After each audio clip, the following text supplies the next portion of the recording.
Hey everyone, it's Peter Kerr from Rock Daydream Nation, and I've got Tim Durling from Tim's Vinyl Confessions. How are you, Tim? I'm doing really good, Peter. Thanks for asking me to take part in this because this is a band that I love talking about.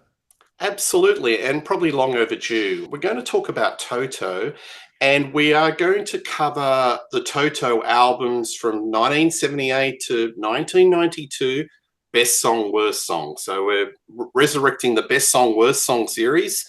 Toto is a band that has always been close to my heart. They're always probably one of my favorite bands of all time. The thing that attracts me to Toto is you can't pin them down to a particular genre of music. Oh There's yeah, hard rock, there's a little bit of prog, there's jazz, there's yacht rock, AOR. They're yeah. shapeshifters, and the pedigree of this band is just Oh, unbelievable. They're astounding. Chop, astounding.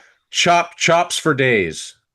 Absolutely. So, look, enjoy the show, folks, because we're going to take you on a journey. And basically, it covers all different types of genres of rock. So, why don't we get started? We'll talk about the first Toto album that came out in 1978, which sold really well.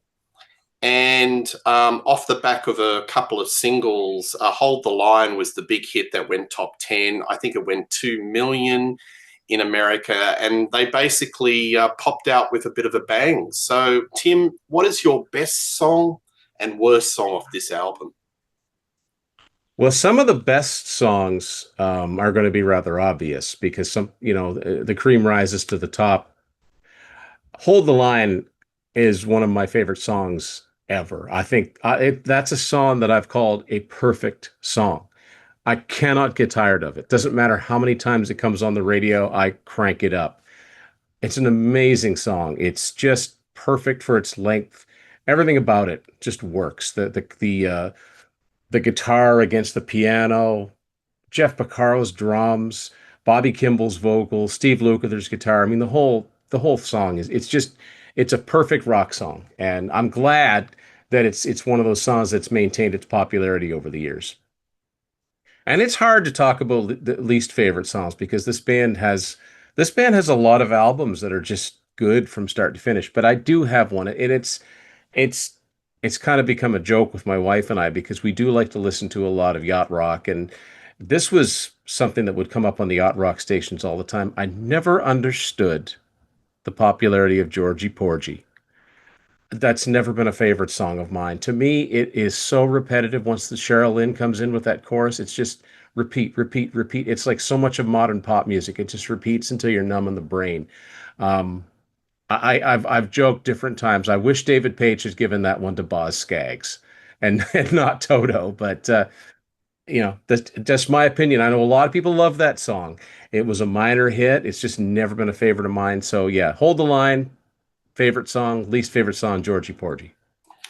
And no surprise, I saw Toto about 4 or 5 weeks ago, and that was part of the song set. So, and Yeah, Hold the Line as well. So both songs yeah. got a Guernsey at the concert. Um, I'm going to go something different. I'm going to have best song as Girl Goodbye. I think this has got such a hooky, tasty riff. There's so much groove. Bobby Kimball's vocals are on fire, full of soul. He's got a great soul R&B voice, Bobby. The tasty keyboard lines just interweave. Jeff Porcaro is his drumming is so in the pocket. David Patch with these little dinky hooks within the hooks. That's what I love Yeah. about Toto, because you've got a hook and then there's another sub hook within a hook within a hook. It's just there's so many hooks in these songs.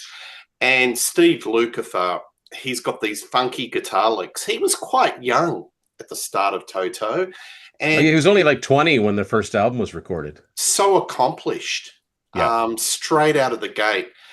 I like this song a lot. It's got so much urgency in the playing, and this was just a fraction ahead of "Hold the Line," which I agree with you is like a perfect song.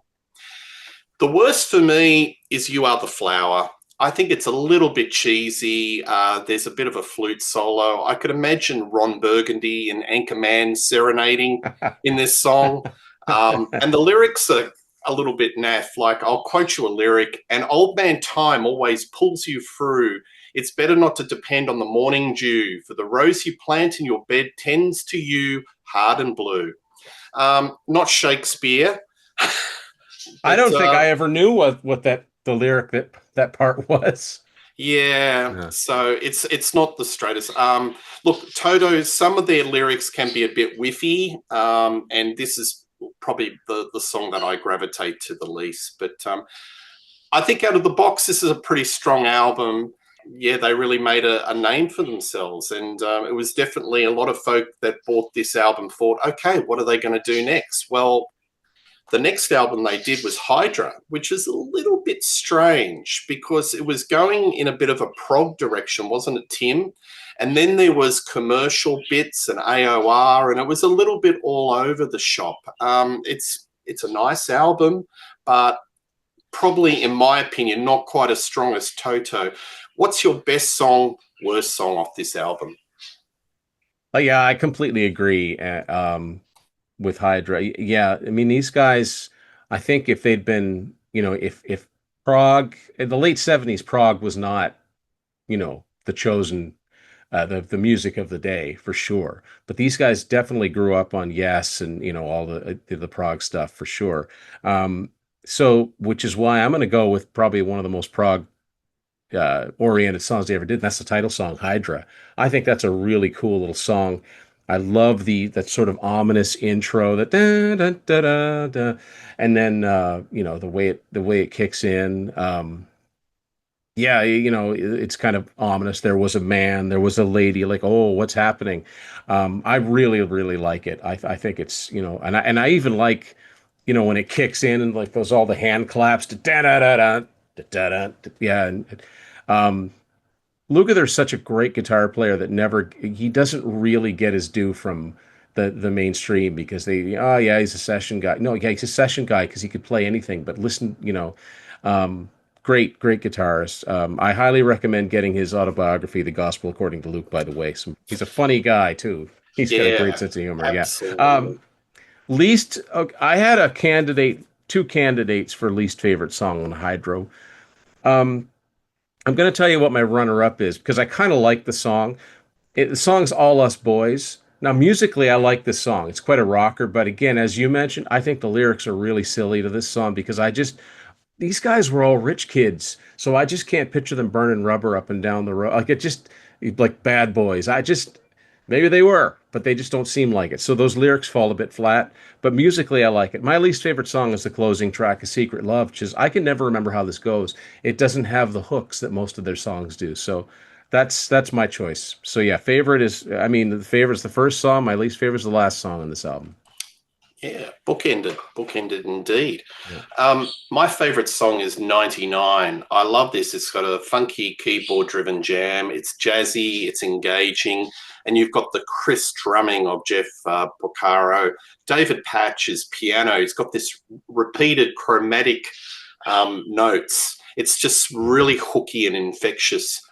And Stieg Lukather, does a pleasant vocal and a fantastic, great outro. There's really some very tasty outros. I think I they're up there with Journey as the yeah. king of Yeah. outros. I love Turn the it I up. love the yeah I love the outro on 99 yeah, I love that song. It's always that song has always felt like a rainy day, but a night but a good rainy day. There's just something about it that Mm, just feels like sitting back and relaxing and it's raining out. I don't know why. yeah, yeah. I was looking it up just to find out what was the meaning of it because there was some conjecture it was like a love song for Agent 99 and Get Smart, Barbara Feldon. It's not. Right. Um, Okay. it's I actually, have another story about what I thought was what it was about too. yeah, well, apparently it's a tribute to the George Lucas film Mm, THX 1138.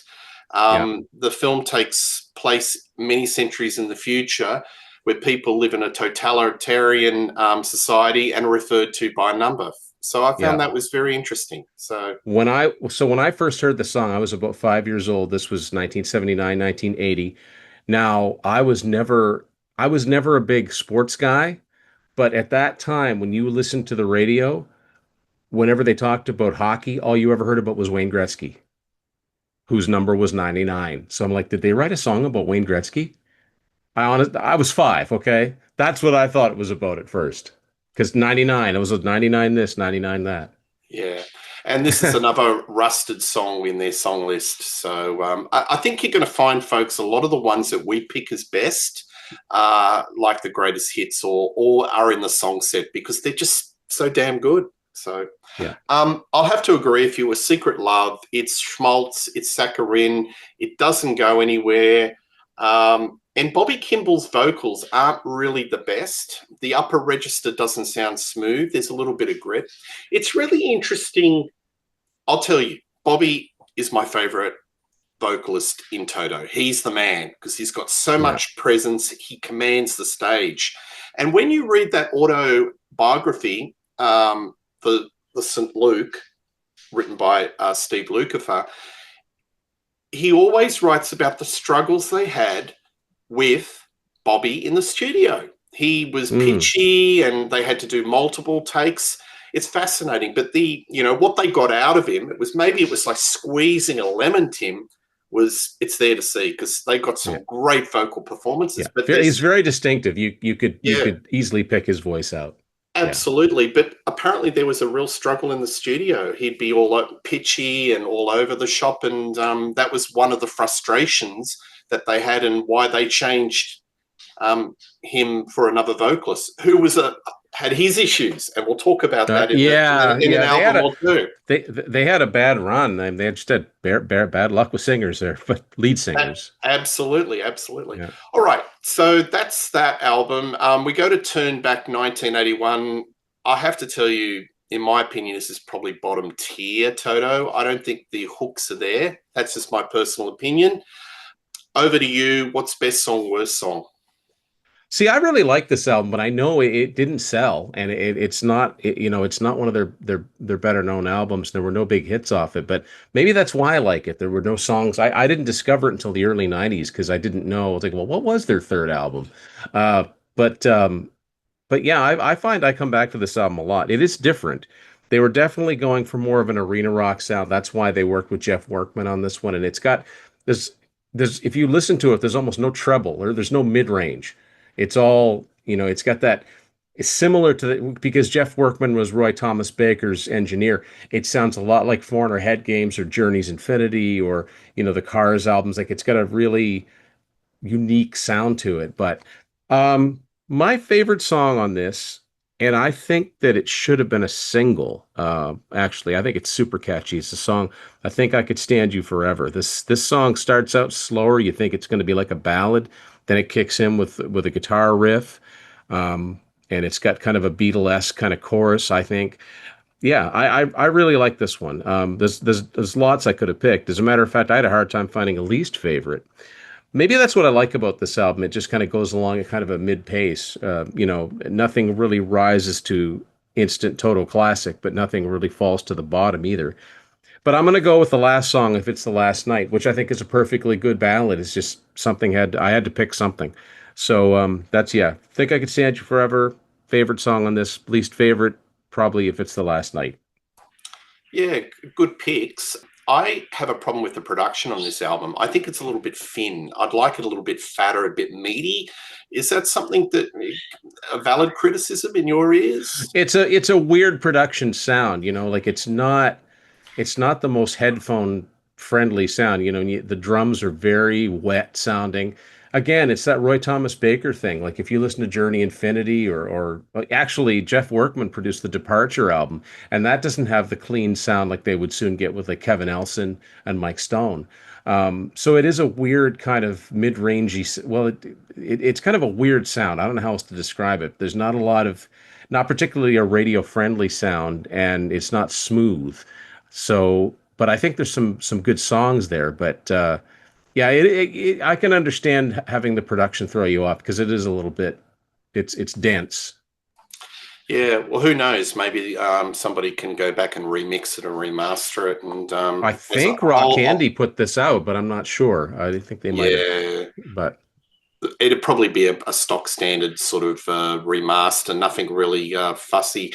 My favorite song on this album is English Eyes. I think Oh yeah. the thing why I gravitate to this is because of Bobby Kimball's vocals. He's got this wonderful, clean, rich tone. So that draws me in. The worst one is Million Miles Away. It's a bombastic power ballad, but it doesn't hang together neatly and it sounds a little unfinished. So it doesn't have that Toto polish. But yeah, just for me, this album doesn't have hooks. That's why I gravitate to Toto. It's a band where there's songs, there's so many hooks, and I think this is a little bit hook free. I almost went with Million Miles Away for it was going to be one of those side closing ballads, and English Eyes is awesome. Yes, I agree with you. That's a great song. Absolutely. All right, so now we go to the multi-platinum smash, Grammy Award-winning Toto IV from 1982. Basically, their backs were against the wall. They were told by the record company, this has got to be a hit or you'll be dropped. And boy, did they pull out all stops. And I think basically every single on this album could be well, I'll rephrase that. Every song on this album could be a single. It is so much ear candy, so many hooks, and it probably deserved the success. It's top tier Toto as far as I'm concerned, and it richly deserved the success it got. Best song, worst song. This is a tough one. This is a really tough one. I mean, this album is currently sitting at about 4 million, I think, in the States. I think this should be one of those diamond albums. I'm really surprised. I think this should be like Journey's Escape or REO Speedwagon High Infidelity. Like this should be a 10 million selling album. I'm really surprised it isn't, given that it's got two of their biggest songs on it. But I don't know. People must just be getting the songs. But anyway, yeah, I got to go with Rosanna as the best song because to me, aliens came down from Earth. Like, what do Toto sound like? That song's got it all. It's got the pop. It's got the rock. It's a good example of everything that they do best. It's got David's piano. He wrote the song. He wrote a lot of the songs. Great. You never hear about David Hungate, but this is the last album he played on. But he was a great bass player. He went on to become a really big Nashville session musician. But he's got some slap bass going on in this song. Bobby Kimball's vocal is great. I love the fact that Steve sings the first part and Bobby takes over, and then the way that they harmonize. You've got the horn section from Chicago in there, and Steve Lukather's two solos, especially that end solo, which you've probably know this. That whole end section was spontaneous on the spot as they were recording. The song was supposed to end with one last da da da da da da, and then Porcaro just went boom, down, that whole thing was spontaneous, and they just played it and played it and played it, and at the end, it kind of fell apart, and so they just faded it out. It's amazing. Yeah, I mean, it's probably the best. I think it's a case where, a song that a band is perhaps best known for, or one of them, is not one of those songs that is so different from the rest of their catalog. This is Toto personified. I mean, this is what they're good at. This is what they do. This is what they excel at. So I got to go with Rosanna is my favorite. And it was hard to find a least favorite song on here, but I've got to go with "We Made It," the eighth song on the album. This song just to me just is just, if the rest of the songs are great, this one's good. It sounds a bit fillerish compared to what else is on the album. It's a perfectly fine song, but I had to pick something. So favorite song, Rosanna. Least favorite song, We Made It. Fantastic. Well, I'm going to cheat a little bit. I've got a tie for first because this is my show. And I'm going to choose, it's a tie between Africa and Make Believe. Now, Great. Yeah. I'll talk about Make Believe first. That is so amped up. There's so much emotion and the playing is just so energized. And this is one where I really think Bobby Kimball, he was being pushed to the limit in the studio. I can imagine the producer going, okay, another take, Bobby. Come on. Yeah. It was like if it was a horse and a jockey, they'd be whipping him. Yeah. And to get the best performance because he is really stretching it out. And to be quite fair, those vocal lines, you'd have to be really at the top of your game to nail it. Because I've heard a lot of Bobby Kimball live, and he has his good nights and bad nights.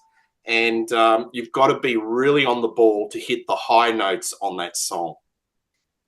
Yeah. Also, like, Luke, there's even said, it's not really, we wrote these songs in these keys that were just, you know, no, but a lot of bands did that. You don't think about that when you're in your, mid 20s and early 30s, that in 40 years you still, struggling to sing these songs live, right?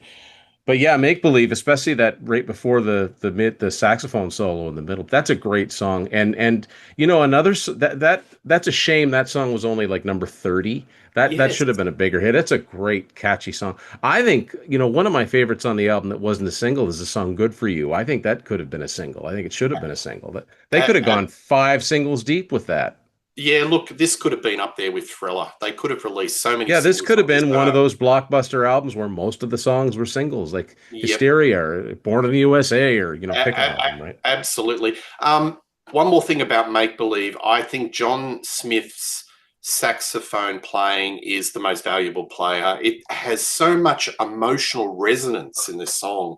It's just wonderful. Now, Africa, everyone knows it. This song is like our kids will know this song. It's a cross Oh yeah, generational it'll song. outlive us all. Yeah, They will teach. I mean, they teach this in primary school.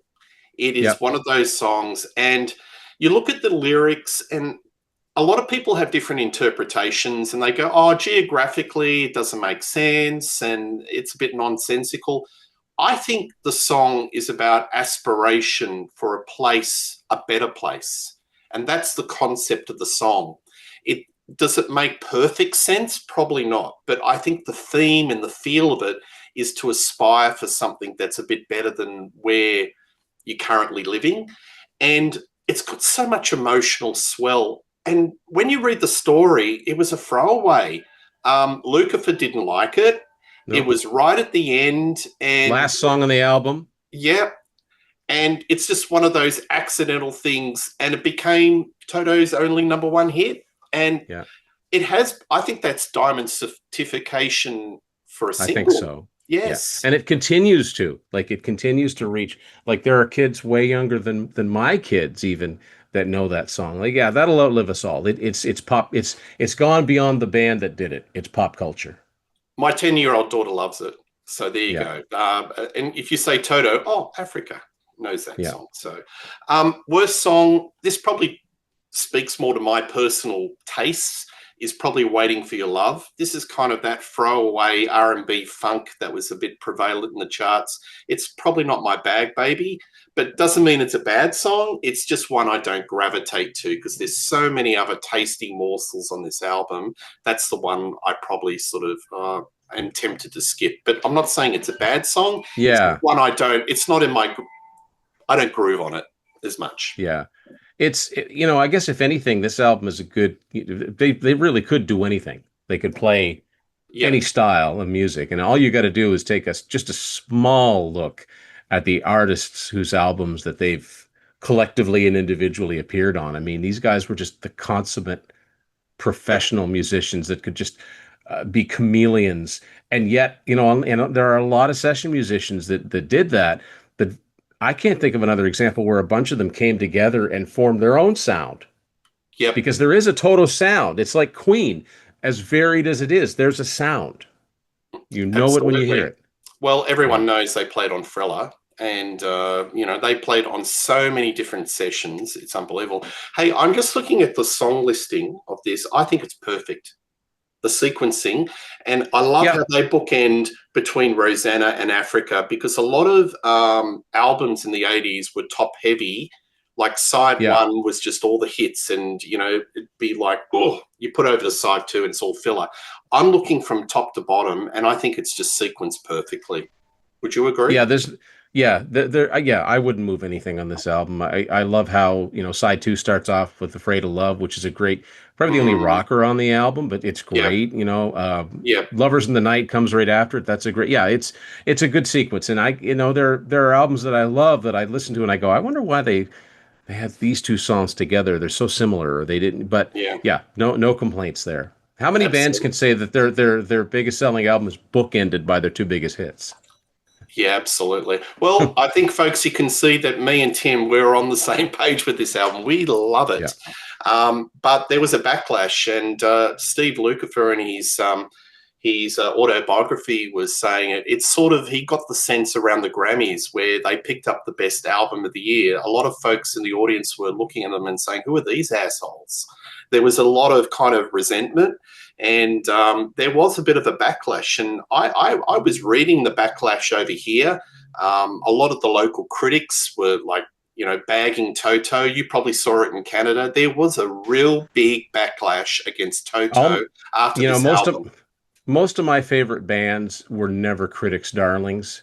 And yeah, and for some reason I think that some critics think that if you can play your instrument and you're really good at it, and you can't be any, you must have not, you can't have anything to say, which, some people just like writing catchy songs and are really good at it. So I never understood that, because most of the critics' darlings I look at and go, yeah, but they suck. I couldn't name you one song, like I've always been of the people mentality.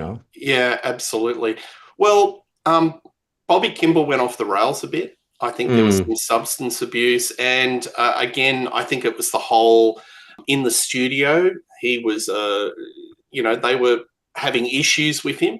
So he got fired or left the band. And Fergie, Fredrickson. Isolation. I think this is my favorite album of Same theirs. here. Yep, same here. Absolutely. Mike Porcaro on bass. I love his bass playing, the upright. Yeah. He's in the pocket. This album's got so many melodic hooks. Steve Porcaro and Dave Patch on keyboards. It's just so many hooks within hooks.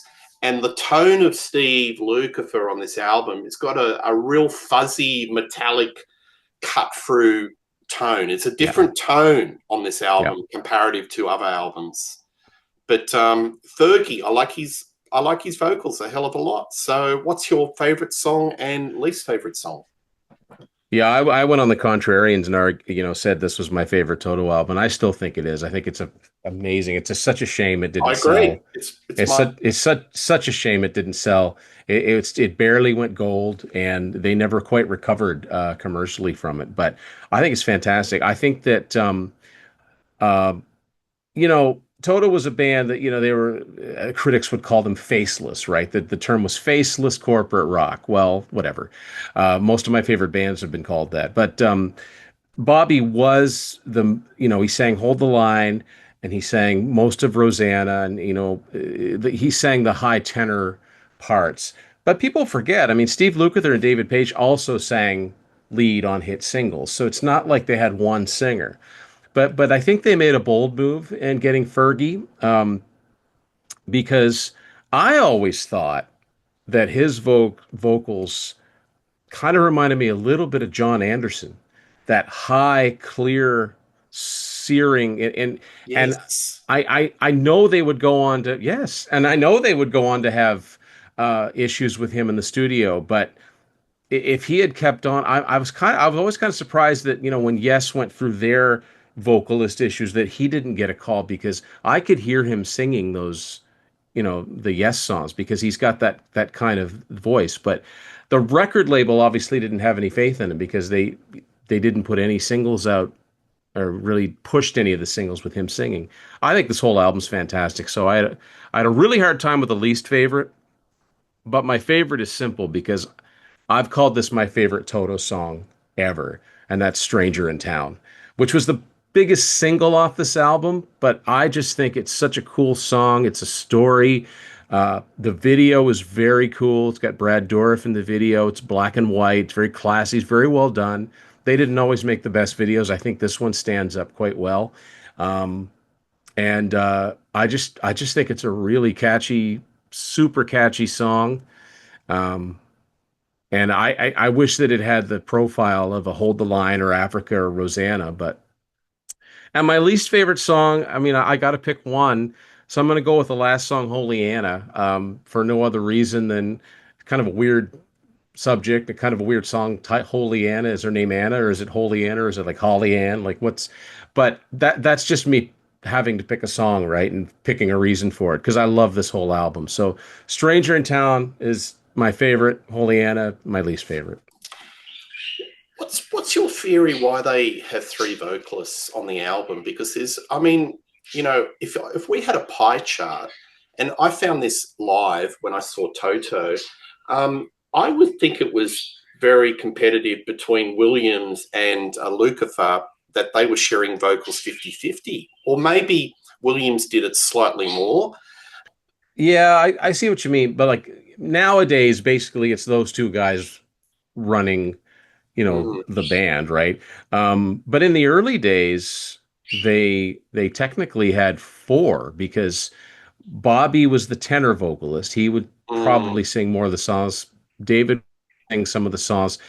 Uh, Luke would sing a couple of songs. He sang more and more as it went yeah. on, and then they'd even give Steve Porcaro a Yeah. song on the Yes. album. Yes. Now, and he had kind of I call he's kind of a shaky vocalist. Like he's not not the best vocalist, but he's got a sound like songs like Mm, Taking It Back and mm, It's a Feeling.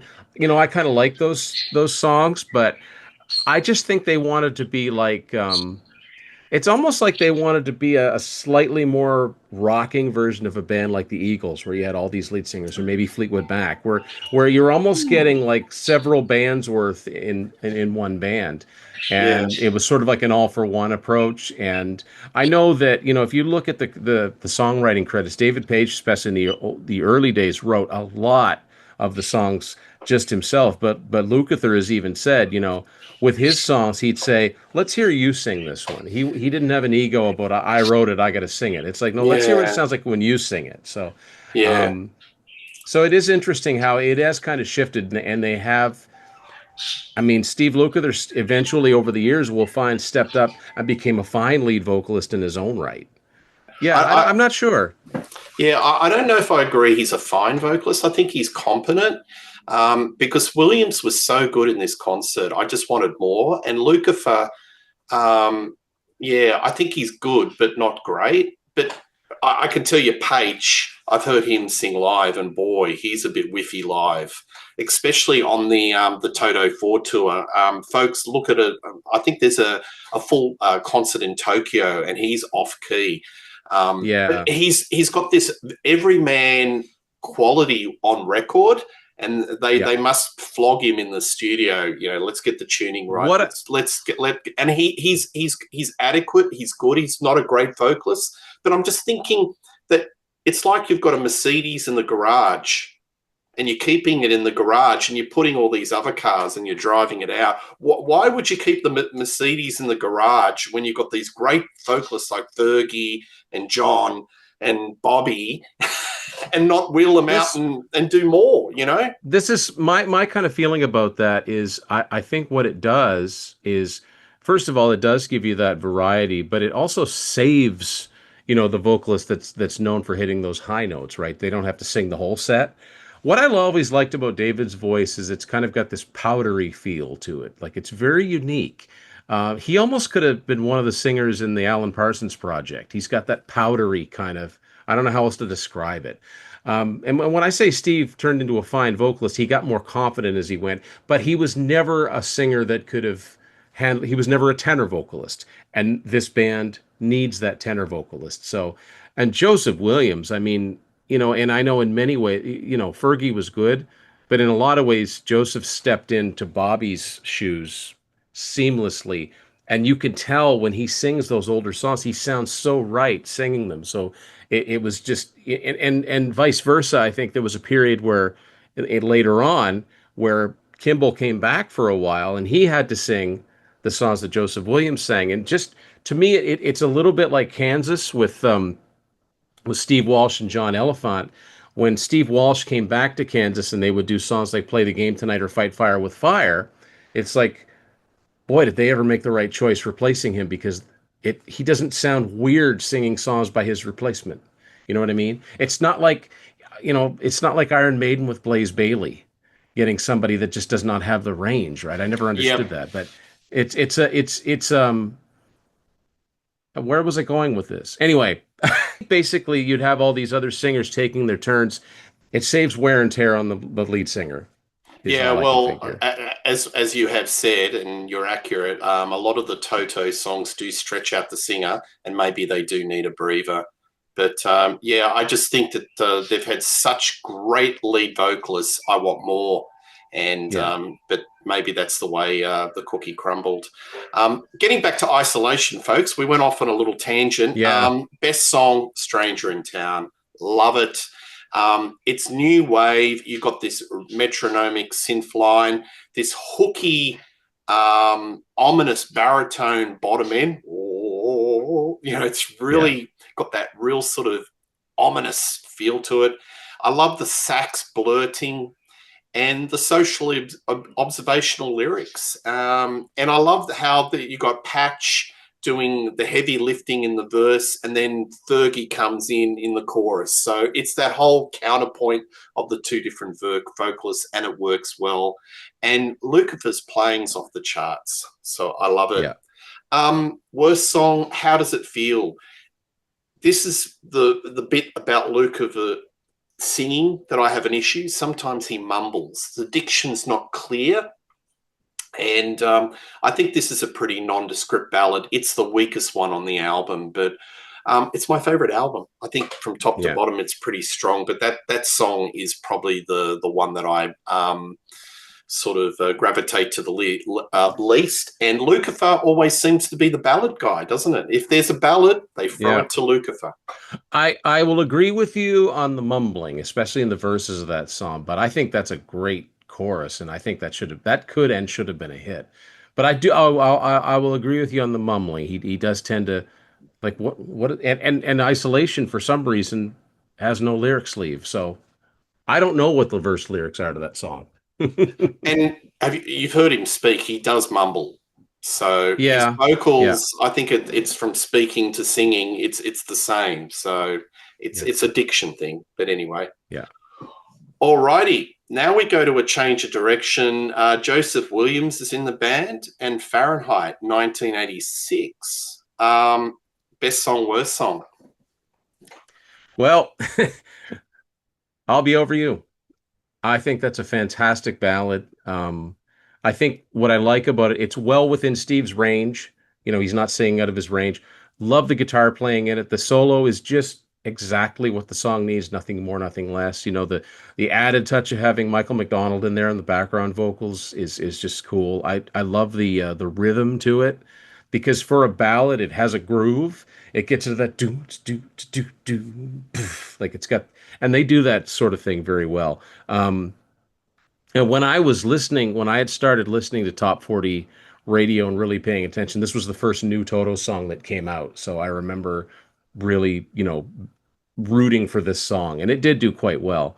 Um, Least favorite song on this album, I'm gonna say Leah, for the same reason, like with The Secret Love, it doesn't go anywhere. It's too quiet. It's too slow. It just, I don't understand. There's barely a pulse there. I think there are some fantastic songs. Joseph Williams, right out of the gate, proves his mettle. And so it's no disrespect to him that I didn't pick one of his songs as my favorite, but I'll Be Over You is such a classic. So, yeah, those are I'll Be Over You and then Leah.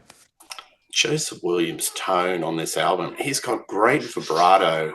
Yeah, I mean, what a run. They've had three fantastic lead vocalists in a row. It's great. yeah, My favorite song on this album, and there's a video clip attached to it that I'm obsessed and I never get sick of because it's super cheesy. It's got Paula Abdul. They're all oh wearing yeah, puffy yeah, shirts. They look yeah, like yeah, they're gonna get me your cutlass. We're gonna do the Pirates yeah. of the Caribbean, and it's Till the End. I love it. I Yeah, never get Williams sick of has this was song. wearing a hat, isn't he? Doesn't he have a Yes. hat on? Yeah, Yeah, absolutely. yeah, Lucifer's got this great buzzy guitar tone. Williams' vocals are clean. His yeah, phrasing's really jazzy, almost scat-like. It's infectious, and it's so jazzy and full of energy. It bounces around. The bass is sublime, and the drumming's in the pocket, and it's got a fantastic outro. yeah, But folks, look at the film clip, and you got this little Paul Abdul doing the dancing, and it kind of tried to make the band look sexed up, didn't it? I don't Well, know. it certainly seemed like they were trying. Yeah, I mean, these guys. It's funny. You look at the pictures of them over the years, and they look like they look like guys that work in the same office that are all different ages. They don't look like they hang together as a band. So that's kind of the to me that's kind of the charm about them. And but yeah, I never saw this video back in the day. I didn't see it till the advent of YouTube. No, I no. remember seeing "I'll Be Over You," and then there was a video for "Without Your Love" from this album. But yeah, the first thing, Joseph's got the Yep, matador like he's like a matador or something, right? That's what I get yep. when I picture it. But what a great song, Yeah, fantastic song. absolutely. When we have video nights in the Kerr household, I always bring out that video and they go, "Oh, not again." I'm obsessed by it. I don't know. Um, an honourable mention. I'll throw an honourable mention. Don't Stop Me Now. Now, I've got to mention this because out of the guest spots that Miles Davis has ever laid down a track, this is right up there as the most magnificent. He playing is sublime. Miles Davis belongs on a Toto album, and I've got a little anecdote that I've got to put on it. He laid the track free of charge. One of Steve Lukather's band friends said, "Oh, we tried to get Miles Davis to play on our track, and he charged us top dollar." So when it Yeah, was Toto, he just waived his fee, but for everyone else, and so see that that to me that I would imagine to those guys that was worth way more than any Rolling Stone review. If they were cool enough for Miles Davis, then it doesn't matter what anybody else thinks. yeah, I love that song. So instrumental. Worse, sorry, Tim. I'll Be Over You. Again, it's the Lukather vocal. It's all mumbly. It's just not my favorite. And maybe I think folks are getting I'm not a ballad guy on in Toto. That's not probably my DNA. But yeah, that's the one I gravitate to the least. All If I right. was going to have a runner up for best song on Fahrenheit, I bet it would probably be "I Can't Stand It Any Longer." I love that song. That's a great vocal from Joseph. High quality album. So Yeah, fair to yeah. say this would be top tier Toto for you? No, actually Oh, not. No, because I like a lot of the songs on it, but to me, what stands out for me about this album is that Fahrenheit is essentially an album by a rock band without any rock songs on it. There aren't really any rock songs on this album. it's very jazzy. Yeah, It's very very jazzy. jazzy, and I know what they were trying to do. It makes perfect. They were trying to make up for lost ground. They were trying to get back to the Toto IV level of sales, and really they kind of should have. I mean, I think "I'll Be Over You" was just outside the top 10, but the thing is, they never followed it up with another couple of top 20 songs, and but that says a lot about bands like Toto at that time because it wasn't their time anymore, and I've said that a million times. So I don't think it would have mattered, but they were definitely going to for maximum pop, maximum like adult contemporary exposure at this time. Yeah, The album did go gold, but I think it took about 8 years. yeah, it did struggle, but was pretty strong sales in Europe. Europe's Yeah, always been a bit of a good hunting ground for them. Europe was great for them when their home country wasn't for sure. Yeah. Yeah. All right, the seventh one, 1988. So Williams is still vocalist. Best song, worst song. Oh, song. Speaking of songs that should have done better, this song was like you said. This was a big hit in Europe. They couldn't get arrested in North America, but "Stop Loving You." How was that song not a massive hit? I mean, that could have been top 10, top five. To me, that's an effortlessly enjoyable song. And it was written by Lukather and Page, and but Joseph Williams' vocals on that. I mean, some of the notes that he hits, even in the verses, are just astounding. And it's got a really I mentioned this guy before, but they actually do have John Anderson in the middle doing some of his scats, and he's not saying anything, but you could tell it's John Anderson in lieu of your traditional solo. There's a little bit of a guitar solo in there, but mostly it's just musical. Jeff Piccaro's drums are great. That like he's got some really cool drum fills. This is a fantastic sounding album. The seventh one is, I think, maybe Toto's best produced album. It was produced by George Massenburg, Bill Payne, and the band, and it's crystal clear. And this song I first heard when I got that the best of the past to present, which that's a whole other story. But it's the first time I heard "Stop Loving You," and I'm like, why have I not heard this on the radio a million times? And then come to find out it was a single. It just wasn't a successful single in North America. And I love this album. So picking a least favorite song, man, that's really tough. And I'm only going to go with it because the reason I'm going to go with this, it's the shortest song. So, and I just don't think it's as strong as the rest. And it's the second track, "You Got Me," which is still a great, catchy kind of R&B song, but something had to come in last because this is top tier Toto for me. This is never even certified, which is just a crime. Great album. So, "Stop Loving You," favorite song, least favorite is "You Got Me." Imagine if that came out just before Toto IV. That would have been a smash. Well, I think if this had followed up Toto 4, it'd be a much different story. Yeah, I think either side, if it Yeah, came before or after, yeah, it may have been a different. To me, yeah, this is like getting back to business, getting back to yeah, the four sound, that era. But it yeah, was too late. 1988 was reverb hair metal. yeah.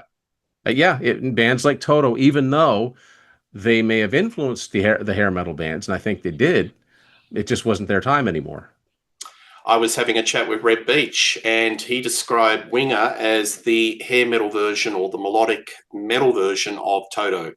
I Because, get yeah, yep, I get that. I get that because they had the chops and they did not write your typical three chord songs. Neither band did. absolutely. Lucifer was buddies with Eddie Van Halen. Yeah. They were always on the heavy metal adjacent or metal adjacent. They were in the similar What sort of circles. One of my favorite quotes about Steve Lukather came from George Lynch from Dokken, and he said he's one of those guys that makes my life miserable. Anything that I can do, he can do 10 times better, and he can do it effortlessly. George I was uh, like that. George Lynch being miserable. Come on.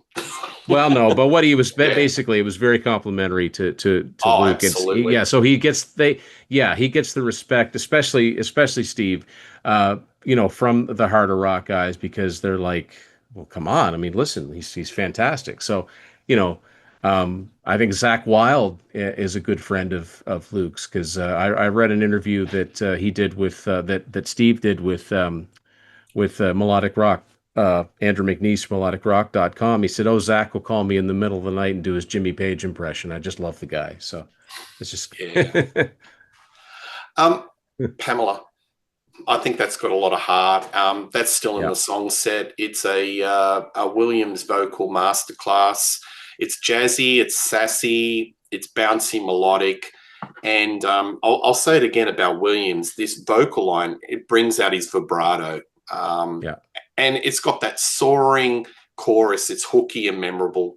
So should have been a hit, but yeah, 1988 was probably not the right yeah. times. I think They it peaked at 22, and then to read Steve's book, there was a change at the record label, and all promotion just sank. How many times do we Which read about that? Change of it's t- personnel is the killer, isn't it? Yeah. Yeah, Yeah. and then whoever it was that was now the head of Columbia had a dislike for Toto and persuaded them to do those awful songs for the best of and didn't even put Luke's solo album out in North America. Like Mm. it was really and yet they couldn't get off the label. So it sounded like a really bad spot they got themselves in. It was a real contractual turnaround. They Yeah. were what do they call it with projects in Hollywood? The spin around. I don't know. There's an expression Or about development hell. yeah, development hell. That's when Yeah, movies take years and sometimes never come out. But yeah, just yeah, not going anywhere. Sorry, folks. I'm being consistent about the worst. Anna. It's cliched, a bit I had a overwrought. feeling. Yeah. Love will bring you back somehow. Very optimistic, but not my favourite song. Tim, to your knowledge, are they a bit of a strong draw card in the States? Are they clawing back a bit of an audience in Yeah, Australia? eventually. It took a long time. I would say probably within,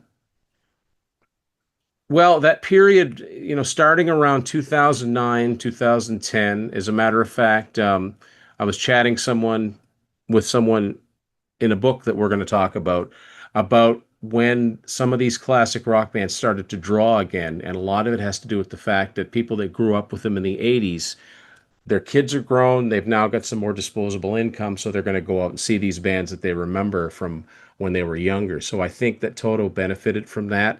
And it doesn't hurt that, they still got at least three songs that are just staples on not just classic rock radio, but just classic pop radio.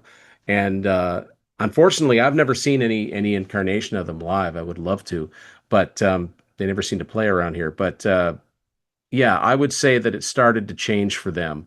It's a shame that they couldn't keep the lineup together with Steve Porcaro and because I think there were some issues there, but and Page has some health issues, so he can't go out on the road. But I think he's behind the scenes still, has a lot to do with the business decisions.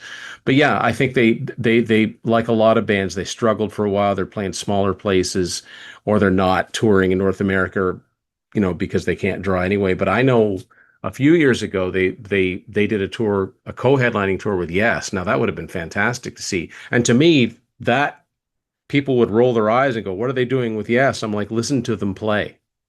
You know, this is not a pop band. Yeah, well, they've just toured Australia, and I know they did the UK and Europe with Christopher Cross, which is a very inspired lineup. A lot of And connections there too. absolutely, and it was a sellout. So Yeah, I think there's a bit of an uptick, and I can tell you in the audience there was a lot of younger folk, cross yeah, generational. So I think they're one of those bands where yacht rock is a bit of a thing. Toto are on the up. yeah. All right, so we finish up this show because it's going to be a two-parter. Kingdom of Desire, 1992. So Steve Lukather is the lead vocalist. This was the final album of Jeff Porcaro as the drummer, and a bit of a change of direction, a different sounding album. I'm not sure it was a very happy album. Tim, best song, worst song, and thoughts on the album, maybe? I'm curious. Yeah, I'm curious what you think of this one because Luke does sing everything. But to in between that time, they put out a best of called Past to Present. They got a single name. They got a singer named Jean-Michel Byron, who was not a rock singer at all. He was total R&B. And they did four new songs, and I think that they're all crummy songs, and it was a failure all around. So I think at this point, there's like, you know what, uh, Steve, why don't you sing all the songs? They couldn't go through that process of trying to get, because they tried to get Bobby back. We'll get into that in the next half of this, I'm sure. They tried to get Joseph back. They both still had their issues. So, you know, so yeah, they put out really their most guitar driven album. I would say it's the heaviest Toto album for sure. I really like it. It's so different for them. The Toto hooks are still there, but they're underneath a lot of distortion and a lot of, for them, aggression. I think it's a really well produced album. But yeah, I don't know. I mean, they were fighting with their label. The label didn't even put the album out until '93, and then when they did put it out, they didn't put it out on Columbia. They put it out on Relativity. So they were just at every turn they were just putting the screws to them. But I think it's a really good album, and I remember I was in my first year of radio broadcasting school, and my local radio station played "Don't Chain My Heart" all the time. So this album actually made some inroads for them. They just, it just didn't bloom into anything. Um, so yeah, so my favorite song on this album is "How Many Times." I think it's heavy. It's got a great groove to it. Um, it's a, this whole album, such a tragedy with Jeff Beccaro dying at just the age of 38, but he just sounds so good on this album. But How Many Times is my favorite. If I had to pick a least favorite, I'm going to go with Only You.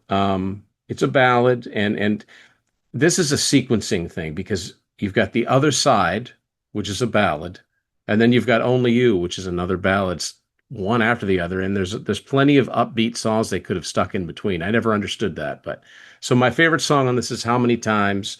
My least favorite is Only You. Yeah, look, my favorite is "Don't Chain My Heart." It's bluesy. Lucifer's got a bit of grit in the voice, and the chorus Yeah. has a real gospel R&B feel to it, a little Yeah. evangelical. I like it a lot, and this is really shows the change of direction on Toto. Whether I like the album or not, I'm a bit undecided. I'm a bit on sitting on the fence because I do miss a lot of the jazzy, the keyboard heavy, hooky early Toto albums, but it's definitely in a different sort of going in a different direction. And the worst, Only You. It's another ballad. It isn't terribly memorable, and once you hear it, you can't really remember it. Yeah, so we agree there. It's yeah, and it's Yeah. I just think it's very poorly placed. You don't put two ballads in a row. I don't care who you are. Absolutely. And Lucifer was absolutely scathing in his book about that singer they had. Was it Bryson? What's his name? The Byron, I Byron. think. Yeah, Yeah. absolutely. I watched some clips last night because I wanted to just research and look at some live footage. And he does a very interesting take of the early Toto stuff. It's not too bad. A little bit of R&B and soul. To me, I got a bit of a Terence Trent D'Arby feel about it. But whether he was the right fit for the band, I'll Yeah, leave it. Yeah, I don't think it was any doubt about his musical ability, but I just he was a poor fit for a band that at their core was supposed to be a rock band. yeah, You and know, I think. they had touches of R&B, but it wasn't the whole picture, right? Yeah, absolutely. And I think personality, there was some clashes. And in a group like that, where you've got a well-established group of folks that have worked for a considerable period of time, the singer's got to integrate and get on. And I think there was When some you're stepping personality. into an established situation, yeah, there's a hierarchy, right? Yep. Yeah.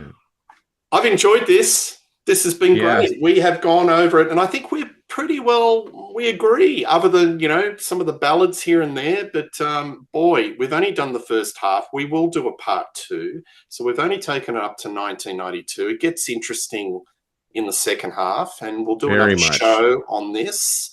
But as you can see, folks, this band covers everything. R&B, rock, heavy metal, yacht rock, jazz. It's all there, and just go out and listen to the albums. Yeah. Use us as a guide, but it's definitely a discography that is definitely worth investigating.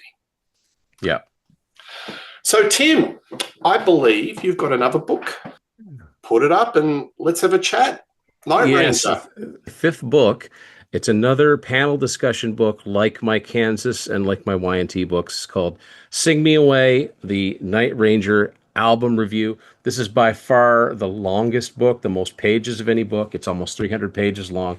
And so I've got a panel of Night Ranger fans, fellow fans, talking about each of their studio albums, and like I always want to do, I always want to make sure that the latter day albums get just as much emphasis as the albums that sold millions of copies because this is a band that I've been a fan of for almost as long as I've been into Toto. They just play that kind of melodic rock that I like, and two great lead vocalists who still sound pretty good today, like as far as aging vocalists go. And yeah, I just, this is a band that needs a higher profile. So it was pretty much a no-brainer that eventually I'd find my way to a night. I've got high hopes for this book, and yeah, thanks for letting me plug it.